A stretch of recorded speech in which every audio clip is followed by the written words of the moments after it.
허기짐을 느끼는 비만이신 분들은 대부분 몸의 대사가 지금 고장나 있는 거거든요. 그런데 이 통증을 계속해서 참는 방식으로 버티려고 하는 분들이 많은 거예요. 이 사람은 그걸 못하네? 이거는 너의 문제다. 네가 의지가 없다.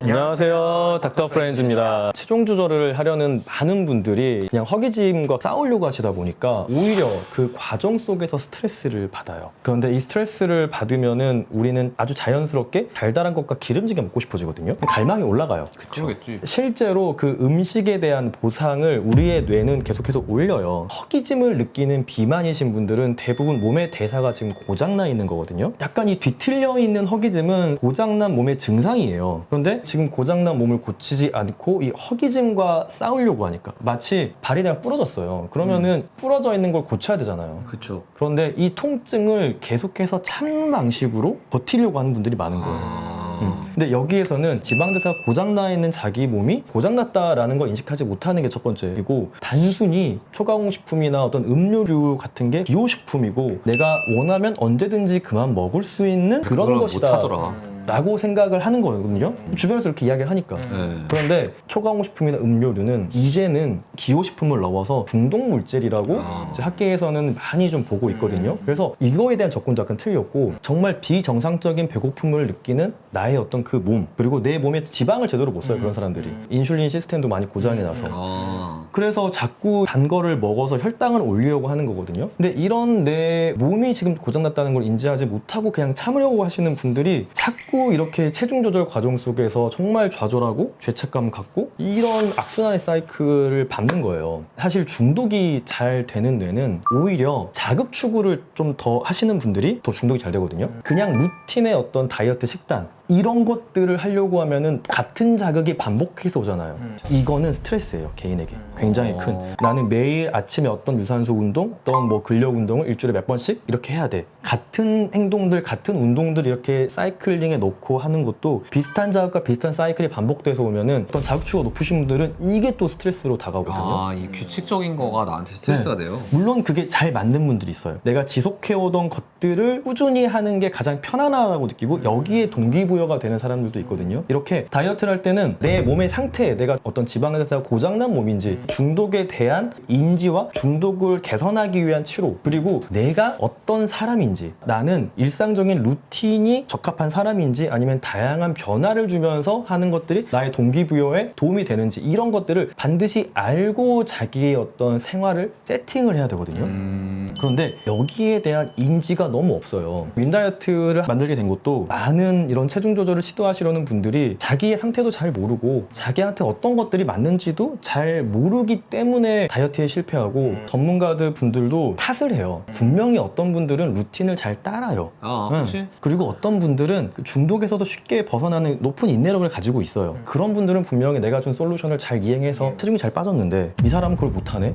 이거는 너의 문제다. 네가 의지가 없다. 라는 식으로 우리 사회가 보는 게 있고, 그러니까 더욱더 자극추구 성향이 높으셨던 분들이라든지 루틴을 지키는 게 어려운 사람들, 그리고 인내력 자체가 좀 낮은 사람들도 있어요. 그럼요. 아니, 높은 사람이 있고 낮은 사람이 그쵸. 있지. 누구나 다 그런 차이가 있어요. 그리고 인내력을 발휘하는 분야도 다르지. 맞아요. 완전 다르잖아요. 허기짐을 잘 찾는 사람이 있고 고통을 잘 찾는 사람이 맞아요, 있고 맞아요, 다 맞아요. 다르기 때문에 이거에 대한 인지가 없어서 이 사회적인 편견도 더 심해지고, 편견과 맞물리는 게 개인의 어떤 죄책감이나 스트레스예요. 소외감. 이런 것들을 제가 개선하기 위해서 계속 비만인 분들을 만나면서 이야기를 나누고 삶을 세팅해주는 것들을 하고 있거든요. 윈 다이어트가 어떤 특정 지점에 있으니까. 그쵸. 네. 뭐 한 군데 있잖아요. 서울에는 그쵸. 한 군데 네. 있으니까. 근데 저는 이 솔루션을 어찌됐든 간에 더 많은 분들이 경험하실 수 있도록 계속해서 개선을 해가지고 아주 편하게 사용하게 만들고 싶어요. 그 일환으로 사실 특정 지점에서 시작을 한 거고 경험을 더 쌓아야 되니까 가장 좋은 건 대면으로 한 번쯤 이야기를 나눠보는 거라고 생각을 하는데, 오시지 못하는 분들을 위해서도 온라인으로. 네, 비대면으로라도 자신의 상태와 앞으로 내가 어떤 것들에 더 집중을 줘야 되고 내가 어떤 상태인지를 아는 프로그램들을 열심히 해서 좀 짜봤거든요. 그래서 이런 것들은 한 번쯤은 그냥 이용을 해서 경험해 보시면 좋겠다고 생각해서 오늘 좀 이야기 드리는 거예요. 그래서 너무 비만이신 분들, 체중 조절 계속 실패하셨던 분들이 죄책감을 갖지는 말자. 지금까지 사회가 줬던 솔루션에는 분명히 문제가 많았고 중독을 일으키는 물질이나 이 상태 상태에 대해서도 오해가 많았다. 부족하지만 계속해서 이런 걸 좀 열심히 짜고 있는 분들이 있고 또 한 번에 그냥 다니시는 게 아니더라도 상담 같은 거라도 어느 정도 나의 상태를 좀 파악할 수 있게 계속해서 저도 고민을 하고 노력을 해서 만들어 가려고 하니까 좀 관심을 가지고 좀 좋을 것 같아요. 이낙준 쌤은 TCI 안 해봤죠? 안 해봤어. TCI도 이제는 더 비만인 분들을 위해서 위미라고 이준영 쌤이랑 또 이준 쌤이 만드셨더만요 보니까. 네, 같이 만들었어요. 해봤나? 네. 나의 어떤 체중 조절과 관련되어 있는 뇌의 어떤 특징이나 특성을 좀 분석하는 것들도 실제로 두 분 해봤어요? 많이 만들었어요. 전 TCI 해봤죠. 뭐예요? 저 그때 다 좀 놀라긴 했어요. 뭔데? 자극추구가 굉장히 높게 나왔어. 저는 위험회피가 높을 줄 알았는데 위험회피 낮게 나왔어. 그러니까 사실 유튜브 하고 있는 거긴 해. 여기는. 나는 뭐 자극추구 높고 위험한 근데 여긴 자극추구 높지. 내가 보니까 사회적 민감- 루틴을 지킬 수 없는 사람이라고 그랬잖아. 그러니까 그게 사실 저거든요. 나 같은 사람한테 트레드밀 매일 뛰라고 하면은 나 진짜 저 절대 못 뛰는 거야. 나랑 나한테 같이 러닝이나 해요. 똑같은 그러니까 러닝 같은 건 난 차라리 잘 맞아요. 아니 누구랑 이렇게 운동 같은 거 경쟁 이런 거 그러니까, 차라리 잘. 그러니까 전 농구 같은 경쟁. 경쟁적인 스포츠인도 중독돼가지고 막 손가락 부러져도 하잖아요. 그 우창 쌤은 또 아마 계속 자극추구 높으니까 계속 새로운 걸 해야 돼. 맞아요. 농구 했다가 뭐 크로스핏 했다가 뭘 했다가 뭐 와이프랑 요가 했다가 뭐 요가도 해. 이런 식의 딱 잘하는 걸 찾진 않네. 다른 건 없잖아요.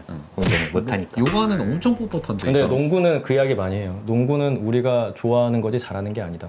이런 뭐 이야기 지금 한 많이 거예요? 합니다. 그걸? 아니 우리 그 동호회 사람들이 하는 말입니다. 근데 동호회 분들은 속으로는 다르게 생각할걸? 그럴 수도 있죠. 잘하는 친구 당연히 있어요. 이 중에서 제일 못하는 거는 나이가 많다고 합시다. 자신에게 맞는 방식의 삶의 방향을 세팅하는 것들에 대한 연구들이 계속 이루어지고 있으니까 너무 힘들어하지 마시고 죄책감 갖지 마시고 비만이나 어떤 물질들에 대한 눈을 좀 다르게 했으면 좋겠다라고 해서 이야기 드려봤습니다. 감사합니다. 감사합니다.